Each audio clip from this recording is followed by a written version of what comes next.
Our topic today, as you know, is Hong Kong's prospects after June the 4th, the challenges ahead. Since we're living in such an absolutely extraordinary historical time, our topic for today isn't as topical as one would think. People often comment about the success of the Council in being topical, but this is a rare moment when events are tumbling over one another in a rapid fashion, and these are all significant historical events. So it's extraordinarily difficult to keep one's wits with one and keep a sound and sober perspective with respect to what is going on about us. I think there is little doubt that this is a moment of enormous historical significance, but it's also one that tests our attention span as well as our perspective. We're delighted, therefore, that on a topic of enormous significance, the future of Hong Kong, and related to that, of course, insights with respect to the future of China, should be addressed. So we're pleased that we're joined today by a gentleman who will be able to treat this subject with great skill and understanding.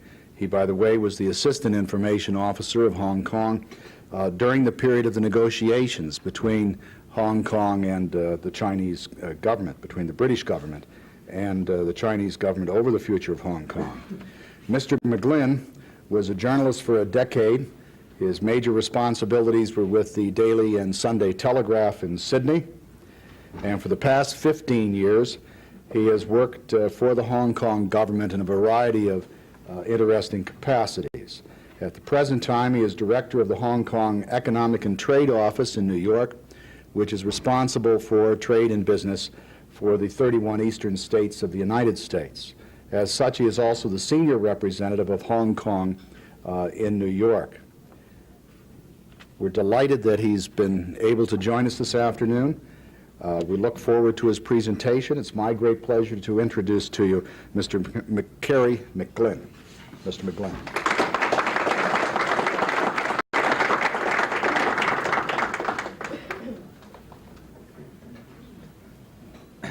Well, first of all, thank you very much for the kind introductory remarks. Frank was telling me earlier that I'm something of a guinea pig in this particular luncheon series. It's the first time you've been here at the World Trade Center. And he said, I hope you don't mind that. Of course, I don't mind, because if I am the first, you've got nothing to judge me against. So I'm really delighted to be here. It's my first visit to Baltimore, and that's something of an omission. When I first came to New York a couple of years ago, the Baltimore State Office was established in Hong Kong, and it received quite a bit of publicity at the time, and I made a note and I put it in a file, and I said I must get to Baltimore pretty soon to return the compliment, but it's taken me longer than I thought, so I'll try to come back more frequently. I usually like to tell people a little bit about myself other than the introductory remarks, because some of you may be puzzled as to what an Australian of Irish extraction is doing representing Hong Kong, which is a British colony soon to become part of China, in the eastern half of the United States.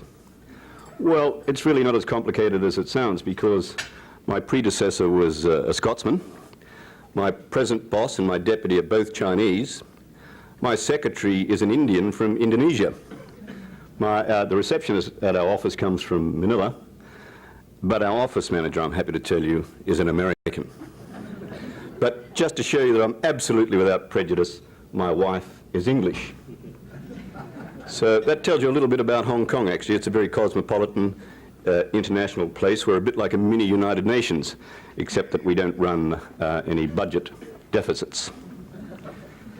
A few months ago, when I was last in Hong Kong, which was about 2 or 3 months ago now, a friend of mine, a typically bright young Stanford-trained Chinese lady who runs the media office of our Hong Kong government executive branch, said to me, Kerry, you know, the problem with us in Hong Kong is that we really are too resilient for our own good.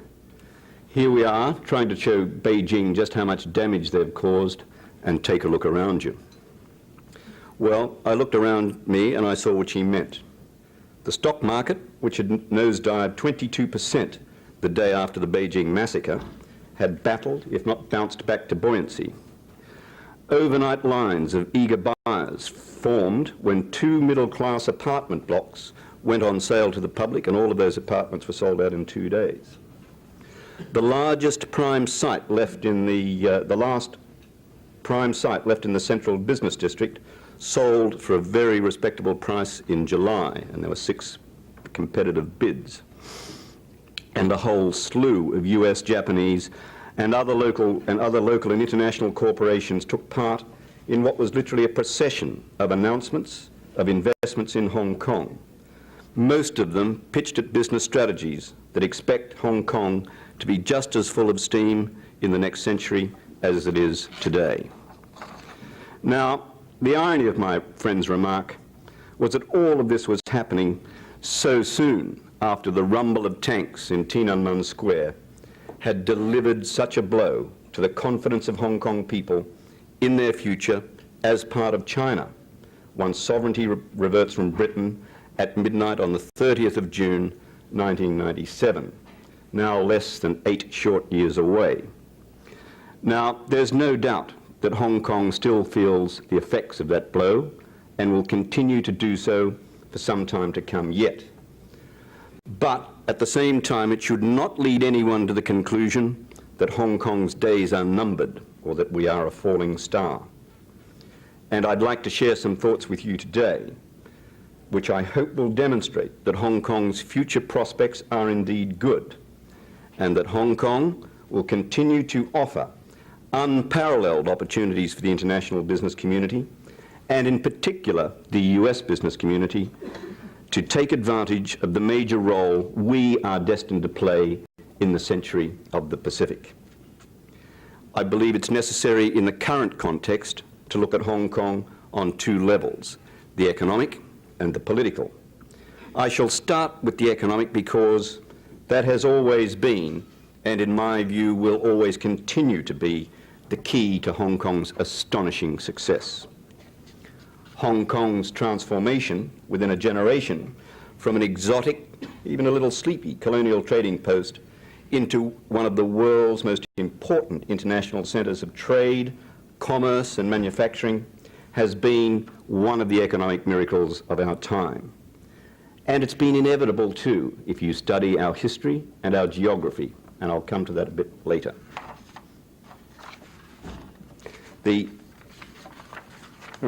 I'm sorry, I've mixed up my pages here. I do apologize.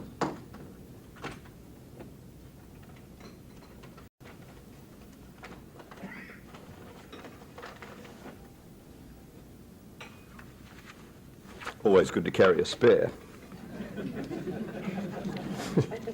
Couple of spares. I was just describing to you the transformation in a very short space of time of Hong Kong from a sleepy, exotic trading post in Asia to one of the world's most important financial and trading centers. And I'll give you a few simple figures to illustrate that point. You see why I need the notes. Hong Kong's GDP has grown at an average of 8.4% over the last decade. Indeed, over the last 3 years, we have seen average growth of 11%, coupled, I might say, with massive budget surpluses. In the last 10 years, private capital investment has grown at a rate of 7% per annum in real terms. We have no external debt, and essentially our trade is in balance. Per capita GDP last year rose to $9,600 and is expected to reach $11,000 this year. This gives us the highest standard of living in Asia after Japan, and better even than some EEC states such as Ireland, Greece and Portugal.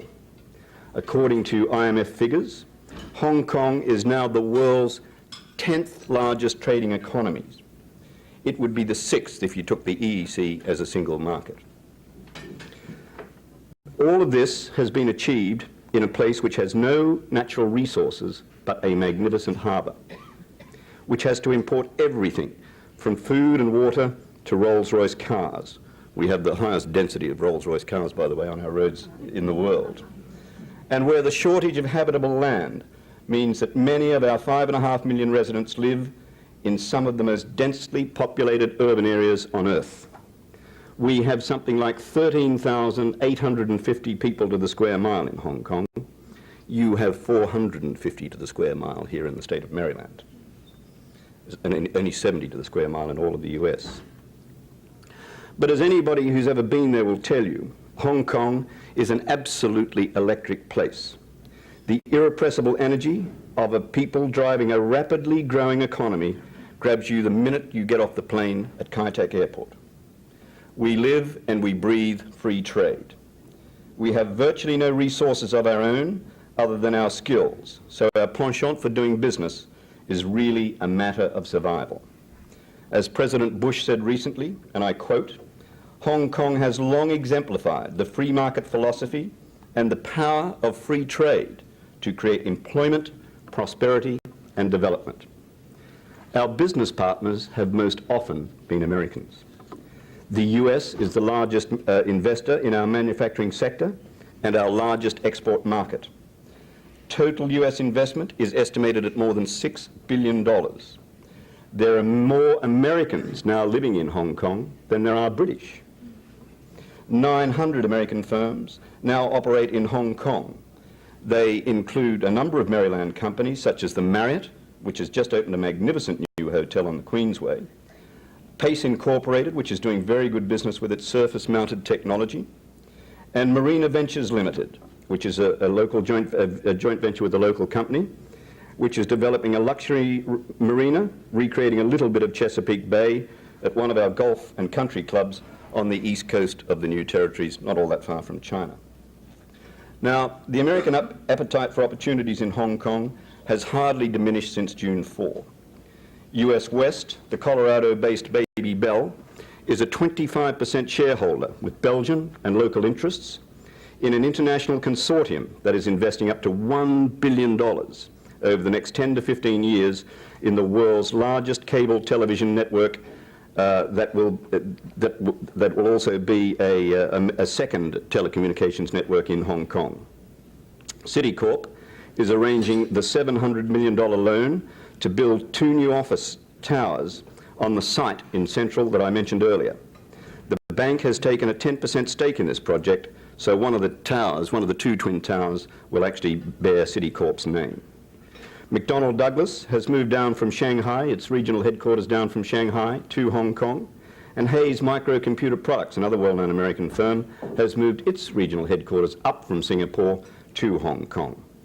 Skadden Arps, one of the biggest law firms in the US and therefore one of the biggest in the world, just in the beginning of October opened its new Hong Kong office as planned, as originally announced in March. They put on ice, however, their plan to open an office in Beijing. But as I mentioned earlier, US investment is by no means the only barometer of Hong Kong's economic strength. In the last few weeks, in the last couple of months, Japanese companies have announced at least 7 new planned industrial investments.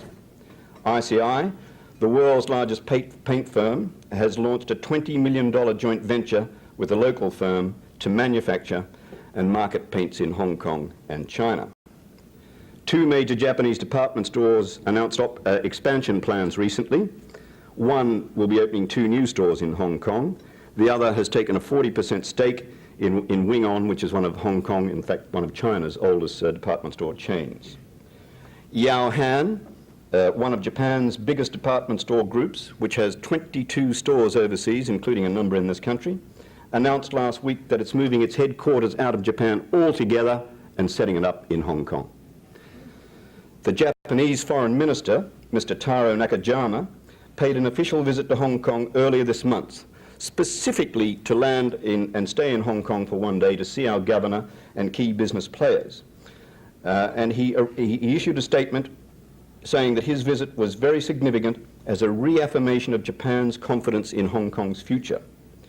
The Japanese noted that Hong Kong's continuing stability and prosperity was not only important to the Asian economy, but for the world economy as a whole. Now, I've listed some of the investments, some of the major investments that we've had in Hong Kong, and I've actually got a fact sheet here that runs into 3 pages. There are many, many more of them. And I can assure you that these are not Mickey Mouse companies, although one of them is that Walt Disney has set up its Asian headquarters in Hong Kong.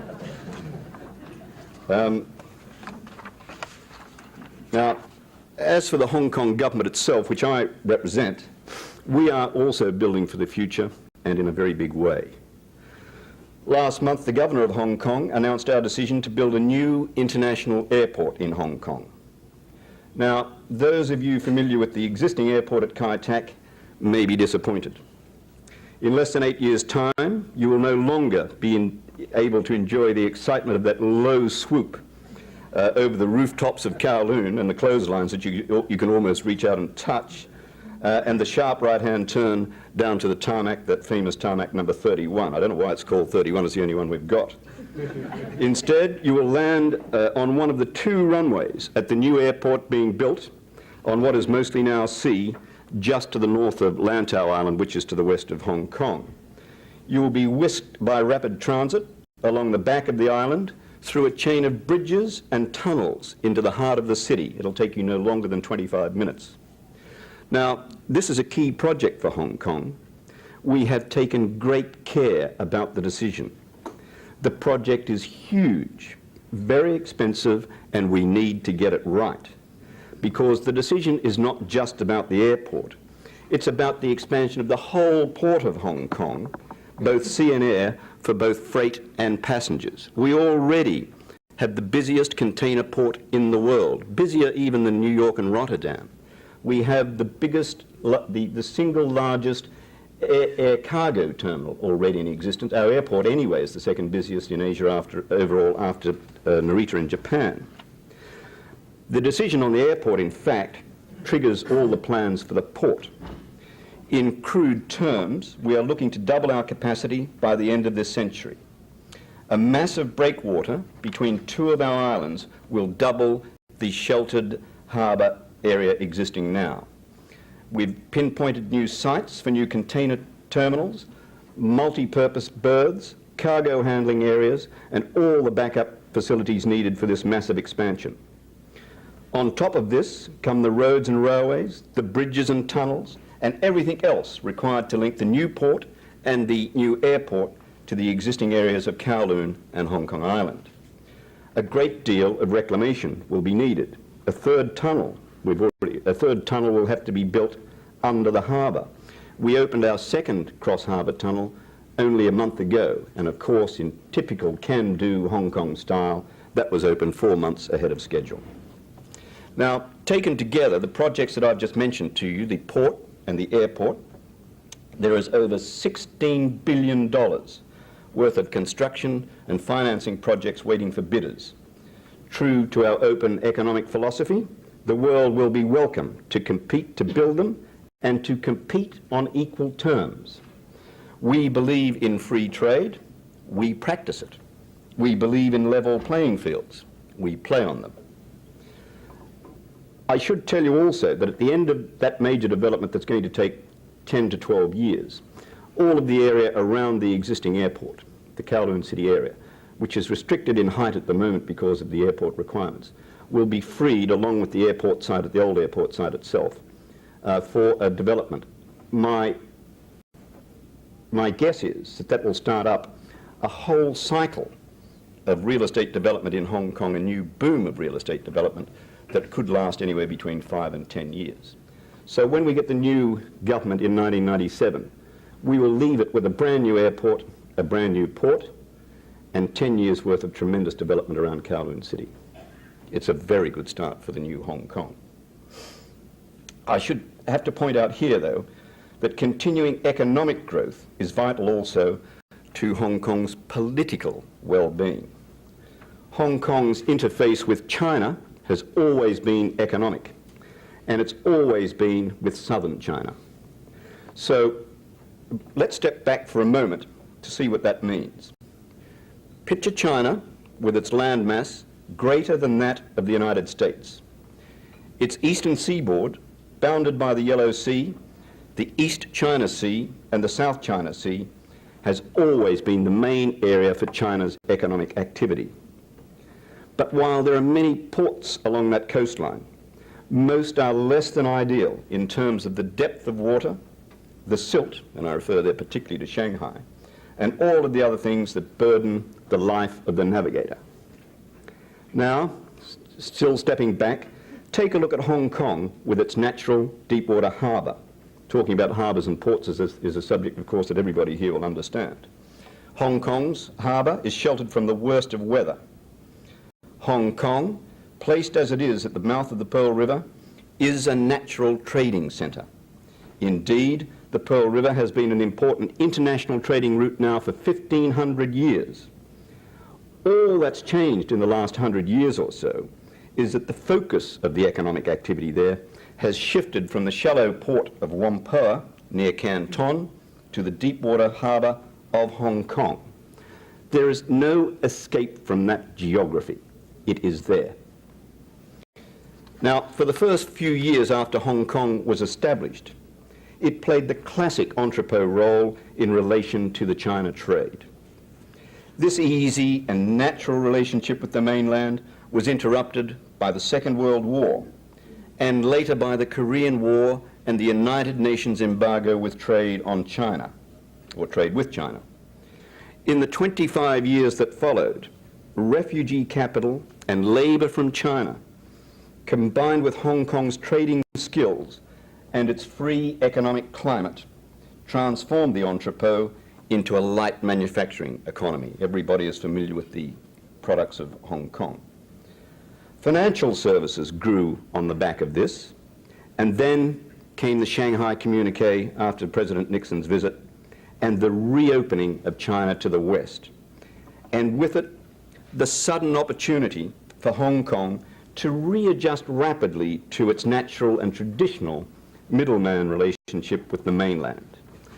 But this time, with the additional opportunity for services, from law to banking, tourism, management, even the sale of power. Guangdong is very short of power. They get most of it through Hong Kong.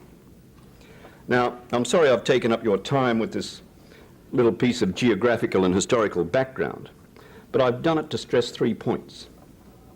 The first is that Hong Kong, partly because of its location, has a natural role as the service centre and port for a larger hinterland, i.e. southern China.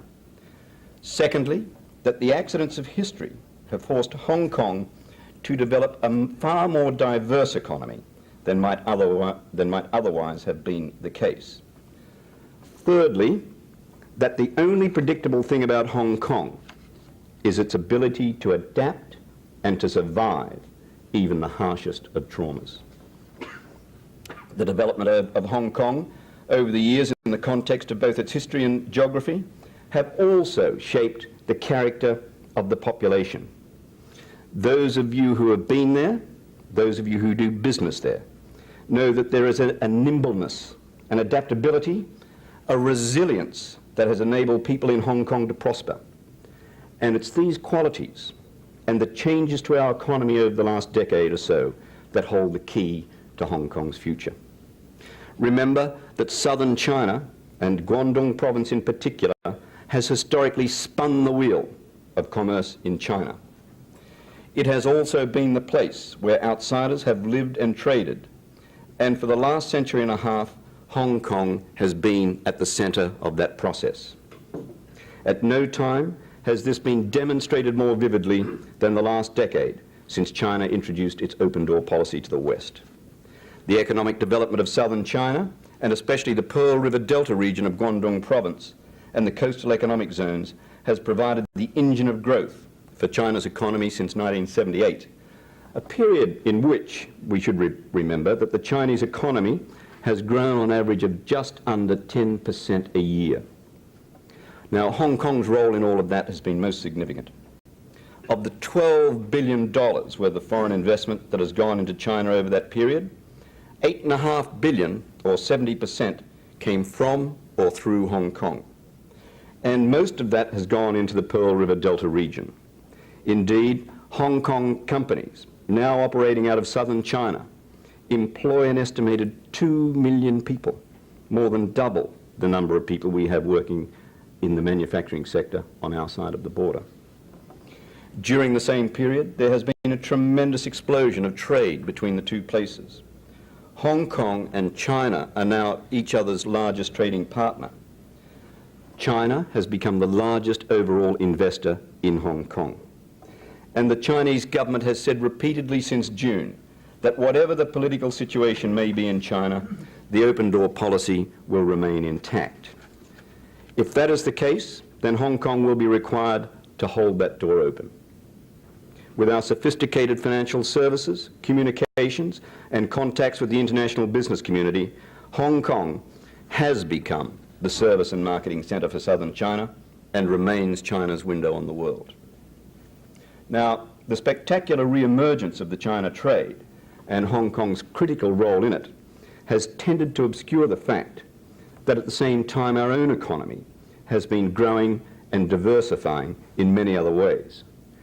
We are not just the gateway to China, but we're at the very hub of the Pacific Rim, the fastest growing economic region in the world, and one which holds so much promise for the United States. U.S. trade with Asian nations U.S. trade with Asian nations has exceeded its commerce with Europe each year for the past decade, and the gap is widening. Last year, U.S. Pacific trade totaled $271 billion, far more than the $186 billion in U.S. Atlantic trade. The bulk of that trade was with the four dragons of Asia: Hong Kong, Singapore, South Korea, and Taiwan, and I'm glad to say, Australia. Hong Kong's own role as a regional business centre can be seen in our changing trading relationships. 10 years ago, Asia accounted for only 45% of Hong Kong's total trade. It now accounts for 58%. Since 1978, Hong Kong's domestic exports to the ASEAN countries have risen 17 times, to Japan 22 times, to South Korea 66 times. We have also become the conduit for China's trade and investment, and until recently tourism, with both Taiwan and South Korea. That's the only way that those two places can do business with China. Our regional role is well understood in this state. Your Maryland State Office of International Trade, which was established in Hong Kong 2 years ago, about a week ago this month, serves as your eyes and ears for the whole of Asia, including Japan. Can the Chinese be trusted not to interfere with the free market economy of Hong Kong after 1997? Well, the events of June 4 may have changed many things, but one thing that has not changed is the fact that Hong Kong's future must be built on the foundations laid by the Sino-British Joint Declaration on Hong Kong's Future. That is the international binding agreement that was reached between China and Britain in 1984 that is to cover the 50 years of Hong Kong as a special administrative region of China after 1997. Just about everyone in Hong Kong agrees with that. I just happen to be carrying a copy of that agreement with me. It's our little blue book. If you work for the Hong Kong government, it's a bit like an American Express card. You never leave home without it. Now, this joint declaration, this agreement, which is very, very highly detailed, is not simply just a bald agreement between Britain and China. It is far more than that. It is a blueprint. It is painstakingly drawn. It covers literally every facet of life in Hong Kong. It describes in detail how our lifestyle is to be safeguarded through the continuation of the existing legal, fiscal, monetary, economic and social institutions that exist already in Hong Kong. And it sets out an agenda for joint discussions on measures which must be agreed upon and taken before 1997 to ensure a smooth transition at that time. Now, one of the most important provisions of this joint declaration is that after 1997, Hong Kong will be able to negotiate trade agreements and participate in international organizations in appropriate fields in our own right. This provision has a great deal of practical importance for Hong Kong as a major trading economy. It also has a great deal of symbolic importance as a demonstration to the rest of the world of Hong Kong's autonomy in economic, financial and monetary affairs after 1997. For example, Hong Kong already has become a separate contracting party to the GATT, the Customs Cooperation Council, the Asian Development Bank, and the International Monetary Fund. Agreement has been reached on Hong Kong's separate participation on a dozen or more other international organizations. But much more remains to be done to institutionalize and recognize Hong Kong's separate role in the world economic community. Another facet of this joint declaration is the creation of a basic law for Hong Kong. This basic law, which will be Hong Kong's mini constitution for those 50 years after 1997, must, by the terms of this agreement, fully reflect the terms of the joint declaration. This basic law has become the focus of intense political debate since June. It is, after all, the constitutional survival kit by which Hong Kong will be able to maintain its capitalist system and separate identity as part of China after 1997. The basic law is now in the final drafting stages prior to promulgation by the National People's Congress of China in Peking in spring next year. Critical issues need to be resolved before the people of Hong Kong will feel satisfied that the basic law provides all of the protection that they feel they need. Foremost among these issues is the pace of political development in Hong Kong that will satisfy the joint declaration's promise of a fully elected legislature for Hong Kong composed of local people after 1997. There is an emerging consensus in Hong Kong about how fast and at what scale this pace of development ought to be. And we have consistently urged the drafters of the basic law, who are representatives from both Peking and Hong Kong, to take those views of the people of Hong Kong into account when producing the final document. So Beijing's attitudes and actions are obviously fundamental to Hong Kong's future. But there is much that Britain and the West can do now to alleviate worries about the future. The Tiananmen Square massacre was a nightmare come true for Hong Kong, one which challenged the very assumptions on which the arrangements for our future are based, and one which will persuade some residents, but by no means all, that their future is outside of Hong Kong. In a nutshell, the brain drain. The immediate fallout from Tiananmen was a lengthening of the lines of Hong Kong people outside of foreign consulates in Hong Kong seeking immigration places elsewhere. The number of people now intending to leave Hong Kong has more than doubled, and we expect to lose about 55,000 people a year. Worse, a disproportionate number of these will be young professionals and managers, in other words, our brightest and best. It is one of the most difficult and pressing problems that we currently face. Furthermore, this situation has reopened a wound that has festered over the last 25 years as Hong Kong people have seen their rights to enter, remain, and work in their country of nationality, that is the United Kingdom, systematically eroded. It was in this climate that the Hong Kong community asked in clear and unequivocal terms for Britain to honour its moral and constitutional obligations to guarantee a safe and secure future for all Hong Kong residents, restoring to them their right to reside in the United Kingdom.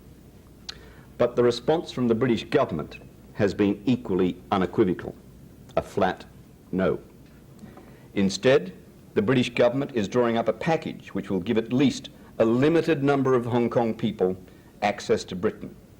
It will cater for those whose continued presence in Hong Kong is deemed to be essential to its continuing stability and prosperity.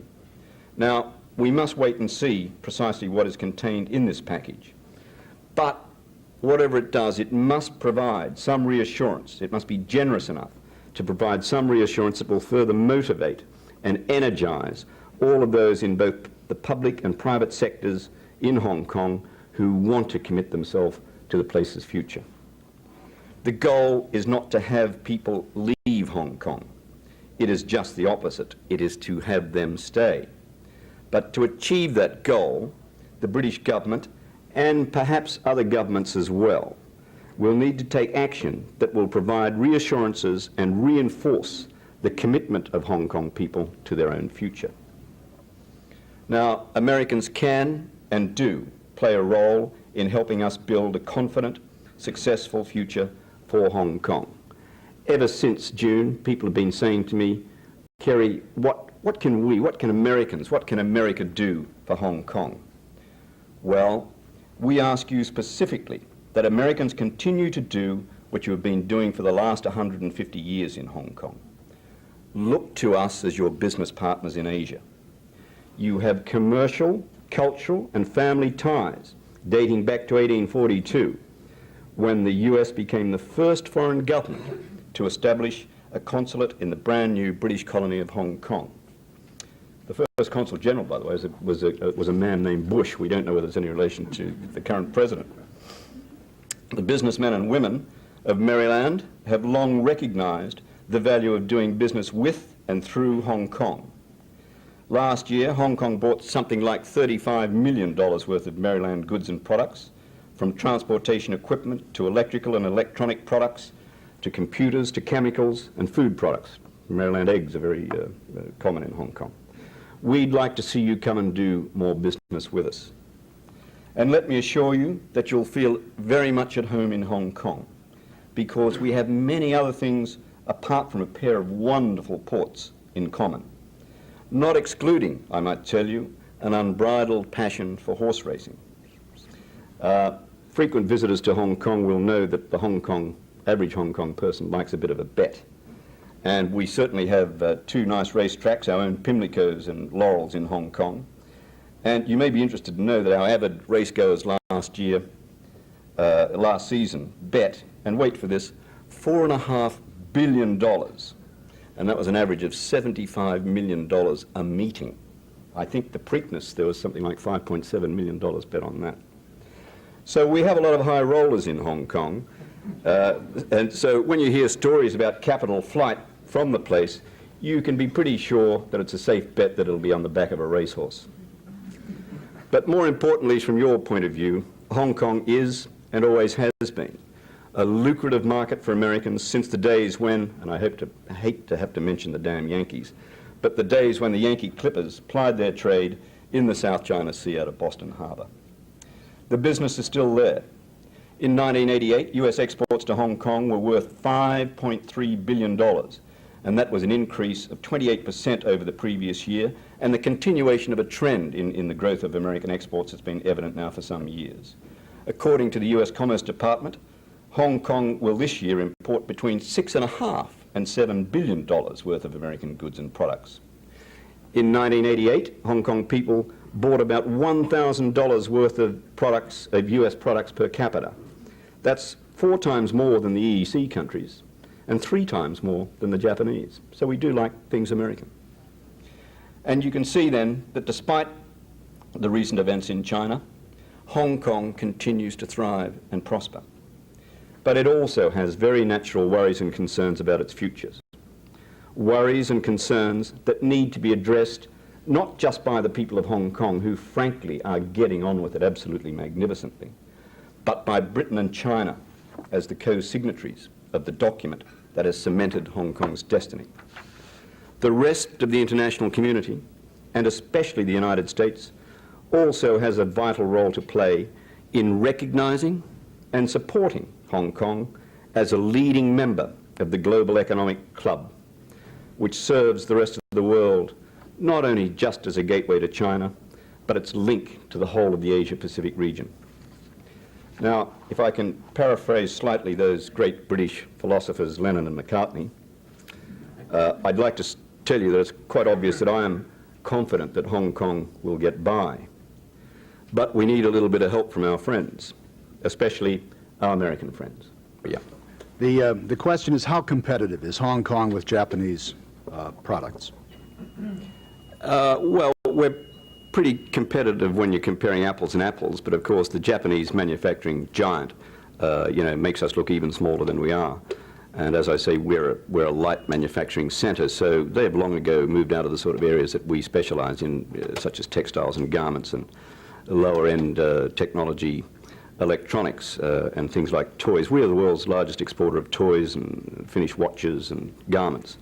But where we can compare, we compete fairly well. In fact, in Tokyo, there has recently, a few months ago, there's been opened a store which sells only products from the four dragons, i.e. Hong Kong, Singapore, Taiwan and Korea, because they're priced much better than their Japanese counterparts. So we do compete pretty well. In the future, I see absolutely no reason why that shouldn't continue.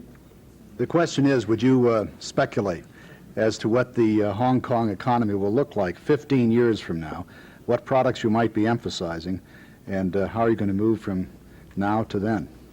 Well, I can give you almost any answer I like. Nobody's going to be around to check on me. Well, I would say that we will probably continue to evolve in very much the same way as we are now. We have, since the war, developed as a light manufacturing centre, as I said, although the emphasis, as it is here in Maryland, is getting away from the manufacturing sector and more into the services sector. So we'll continue to develop, no doubt, as a major international financial and commercial and trading centre. I think we'll continue to develop our role as the linchpin with China, as the gateway into China. China's own economy is very much in the early development stages, and it's not possible to think that the Chinese economy in any way could catch the Hong Kong economy in the next 15 years, and probably not in the next 50 years. And that partly was the reason that the Chinese government decided that 50 years would not be an unreasonable amount of time to allow Hong Kong to remain as this capitalist enclave in China. And their hope was that after that during that 50-year period, China would more or less catch up, and there would be a natural merging of the two economies. Personally, I would frankly doubt that, and I think Deng Xiaoping also doubts that himself, because he is on record as saying that if Hong Kong needed another 50 years after the first 50 years, then there's no reason why it shouldn't be given another 15 years. But even Deng Xiaoping is not likely to be around to honour that particular one, as resilient as he is. The general question, I think, is how is an American contractor restricted when they attempt to bid on a job or do a job in Hong Kong? Well, the short answer is in absolutely no way at all. You compete on exactly the same terms as everybody else, both the local and other foreign contractors in Hong Kong. Obviously, it wouldn't be a real smart idea to import labour from Maryland and try and give them all expatriate allowances in Hong Kong.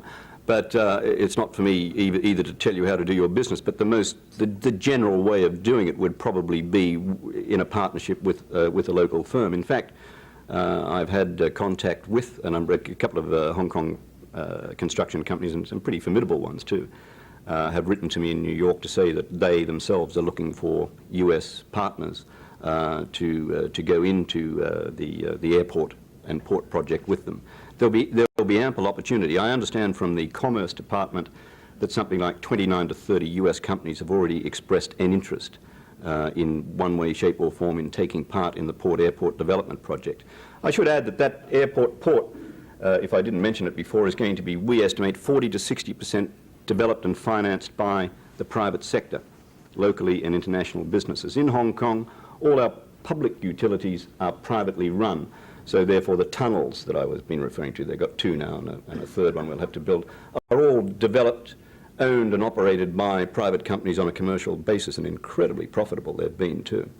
So all of our port, for example, is privately owned, developed, managed and run. So the expansion of what is virtually the new port will similarly be in private hands.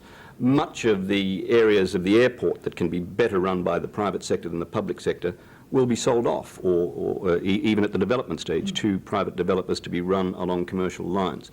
We as a government will maintain a holding, a fiscal holding, only in those areas where it is necessary for an institution, institutional control, i.e. from the government. A basic question. If the Chinese don't do what they say they will do in 1997, what happens? I'll be out of a job.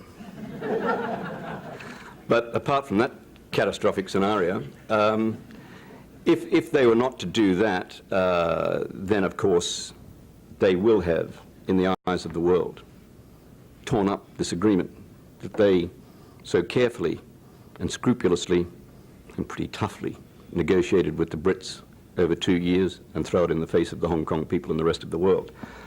I would have to say, relating to that subject, that the Chinese track record of honouring and sticking to, by the letter, because they're quite legalistic about it, their international agreements has been impeccable since 1949.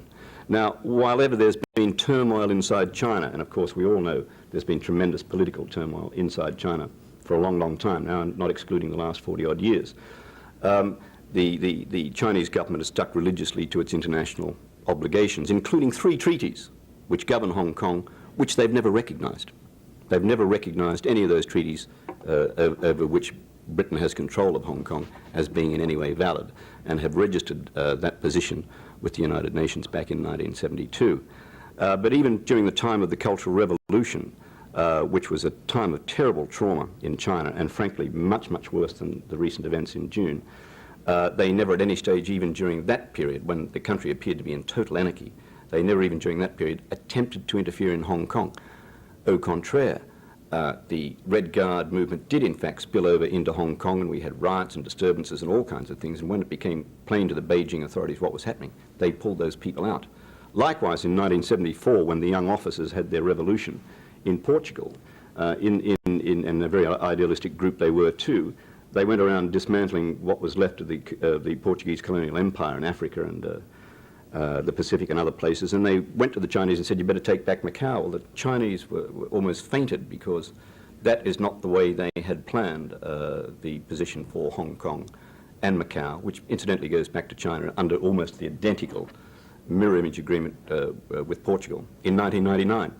So you can see that they've always had a strategy for Hong Kong. It was a sacred duty, as far as they were concerned, to recover Hong Kong, which they described as a problem left over from history. Really, the other guarantee along the same lines that we've been discussing now is that Hong Kong really is the sprat to catch the mackerel. Now, the mackerel is Taiwan. They have offered exactly the same deal, and in fact a much better deal to Taiwan. They've even told the Taiwanese they can keep their own armed forces. All they need to do is acknowledge that they are a sovereign part of the People's Republic of China. Well, there's no way that the Taiwanese would go for a deal like that if the situation arose that you've just described. They must get the Hong Kong thing right to secure Taiwan, which is frankly more sacred to the communists in China than even Hong Kong. I think the question is that there has been a negotiating team, in effect, in Hong Kong regarding the future of Taiwan. Future of Hong Kong. The future of Hong Kong, yes. And the 2 of the members have been removed. Is that right, Joe? As a result of Tiananmen Square. Would you? Because they supported the movement in Tiananmen Square. Yes. And it's since been removed by the Chinese government. And I'm wondering what the implication of that with respect to the agreement you're carrying in your pocket. And they removed by the PRC government. The point being that a public support was made by 2 of the Chinese representatives of what went on in Tiananmen Square. They were hence removed by the Chinese government. What's your comment on that circumstance? Well, firstly, there are no members of a transition team in Hong Kong. We do have members of a joint liaison group, which is a diplomatic body established under the terms of this agreement, which has representatives of both the British and Hong Kong sides. That team, called the Joint Liaison Group, will continue until the year 2000. So even for the first 3 years after 1997, there will be a British physical presence and monitoring of the situation. So there isn't, the whole idea of this agreement is precisely the opposite to what you've described. The whole idea, and it's stated quite clearly, is that Peking will not send cadres down from Peking to run Hong Kong. In their view and our view, that would be disastrous. Hong Kong will continue to be run by Hong Kong people. If you want to find the leaders of Hong Kong after 1997 today, you can walk in there and have a look at all of the officer cadre in the government in their early to mid-40s. They're the guys who will have all the top jobs and be running all the ministries in Hong Kong after 1997. And they're very much Hong Kong Chinese people. That's the whole idea. That's the only way the agreement can work. As for what happened in Hong Kong relating to Tiananmen and Chinese officials there, in fact, I don't think any Chinese officials were sent back to Peking, but it is true that during the events of May and June, some of the largest demonstrations in China in support of the student movement in Peking were in Hong Kong. And in fact, I'm told that some of the the leaders of some of the southern Chinese cities were a little bit embarrassed by the fact that their colleagues in Hong Kong were mounting a bigger turnout than they were able to do. And included among the supporters of that were people who had normally been identified in one way, shape or form with the Chinese authorities. You may be referring, in fact, I think, to an incident in which the editor and one of the other senior members of one of the leading China papers in Hong Kong, Wen Wei Pao, was dismissed for his support of the movement and for his criticism of the Chinese government's handling of the issue. As for, to get more or less, to generalize your question a bit more, what does all that portend, and what did events in June portend to the people of Hong Kong after 1997? Well, I've already described to you that one of the first pieces of fallout was the fact that more people want to immigrate than they did before. People who were there in Hong Kong who were going to give the whole thing a go, as we would say in Australia, decided that the risk was too great, if not for themselves, for their children, and they are deciding to leave. But at the end of the day, we're going to have something like 5.5 million people still in Hong Kong, no matter how many people go, because there's obviously a limitation in the number of places that they can go to. So that's what we're working for now. As for what June portends in many other ways, relations between China and Hong Kong, which had been excellent, and Britain, if you like, as a tripartite thing, up to June have been somewhat sticky, as they would say in diplomatic parlance, ever since. The Chinese government has been critical of the fact that they perceived that Hong Kong had been used as a base of subversion. Our position on that is that Hong Kong has never been used as a base of subversion for people to try and overthrow the government of Peking. And certainly while we are a government, it will never be thus used. And anybody who lives in Hong Kong or studies the situation, I think, would agree that that has been demonstrated to be the case. Certainly that is our position. Will Hong Kong people be as free after 1997 to take part in similar kinds of demonstrations against the actions of a Peking government as they are today? Well, certainly by law, which is very important in Hong Kong. We're a liberal democracy governed by the rule of law. The people in Hong Kong will be free to take part and to exercise their freedom of speech in just the same way as they are now. I would have to add the caveat, however, that it may well be that Hong Kong people will decide that discretion and that they will use those freedoms that they have and that they desperately wish to preserve in a fairly practical, pragmatic, common sense kind of way, in a way that they know will not threaten those freedoms. That's I'm postulating now about the post-1997 situation. The situation in China at the moment is just so fluid that we really don't know what will happen between now and then. The question is, paradoxically, is Hong Kong benefited by the fact that investors, fearful of what might go on in China, will tend to try to do their business through Hong Kong rather than with the mainland directly? Well, the short answer is yes. And I think the situation is relatively well known, and that the U.S. business is taking very much a wait-and-see attitude as far as new investments in China are concerned. There's plenty of evidence to suggest that existing planned investment that was already in place or being put in place has probably still gone ahead. But yes, part of the fallout from June has been that that some of the investment that might have been directed into China has come into Hong Kong. Also, Hong Kong still remains the best place in China from which to do business and in which to live. It is, as I say, it's a quintessentially Chinese city. That's what makes it so fascinating to live in, but yet at the same time, it has all of the attributes of a very fine, modern, up-to-date, Western international town. English is the language of business, and English is the language that's spoken in Hong Kong. So we will continue to attract, I have no doubt, many people who will use Hong Kong not just as a base for doing business in China, but also for Hong Kong as a market in its own right. As I say, we have no natural resources, so last year we had to import something like $63 billion worth of goods from all over the world. It's not a bad little market.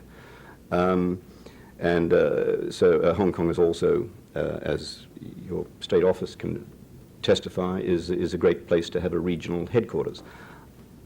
IBM, which has that nice building across the road here that's being done over, has 3 headquarters in Hong Kong. It has a Hong Kong operation, its China operation, and its Asia Pacific operation. That tells you just about all you need to know about doing business in Hong Kong. Will there be elections in 1997, or will the current government remain in power? Or will there be an alternative political evolution? There will be no election in 1997. Now for the good news. The good news is that the electoral cycle takes place in 1991 and 1995. At the moment we have a legislature that is composed of a mixture of elected people, people who are not elected from the broad electorate at large, but through functional constituencies, i.e. the lawyers have got a representative, so one of them to have two or three, the doctors, the paramedics, nurses, the labour unions, all those sort of sectors of society that contribute to any community have their own representatives who are elected by their peers to represent them in the legislature, and of course they have broader interests of the community as a whole. And the rest of the legislature is made up by the government officials who are the policy secretaries, such as your own Secretary for Commerce or whatever, and others appointed by the governor, formally through the Queen. So the agreement provides that the legislature after 1997 shall be fully elected. And as I said before, the debate in Hong Kong now is how that chamber should be composed, how many people should be elected directly from the electorate at large. Should it be all of them? Or should it be a mixture of that and people from these so-called functional constituencies? So far, it looks like it'll be a mixture of the two, i.e. that we will have some directly elected members anyway in 1991. That's already been decided, although that's under review at the moment, so that they may make up, say, something like 20% to a third of the chamber, and the rest would be made up of these other elected people from the functional constituencies. But the precise details are not known. To get to the heart of your question is that in 1995, it has been agreed with the Chinese that that same legislature should go through until 1999, so that we have continuity. We don't have this sort of shuddering change in 1997. What it's called, if anyone knows Hong Kong and China, there's a famous railway station, which was the only place in the old days you could get into China, called Lo Wu. And many years, a few years ago, as China opened up, we actually got a through train from Hong Kong right up to Canton. So this system whereby we will have the same legislature in 1995 and 1997 and 1999 is now called the Lo Wu or through train system. And that's very good because the whole purpose of the agreement with China and the handover of sovereignty, and if I could put it in really crude, simplistic terms, is the brass plate on the joint is going to change. The whole thing is to make it, the whole idea, if we get it right, is to make it a non-event. We don't want any big deal in 1997 because the idea is that the place should remain virtually, fundamentally the same. It's always a shame to bring something like this to a close, but time is a tyrant that we do adhere to. So I apologize to Dr. Huffer and Dr. Park and others that have had their hands up for a long time. We'll have to bring the session to and Mr. McGlynn would be glad to talk with you for a moment afterwards. Let me thank you very much for what I think was a very informative and insightful presentation. We're delighted you were with us. Thank you for having me.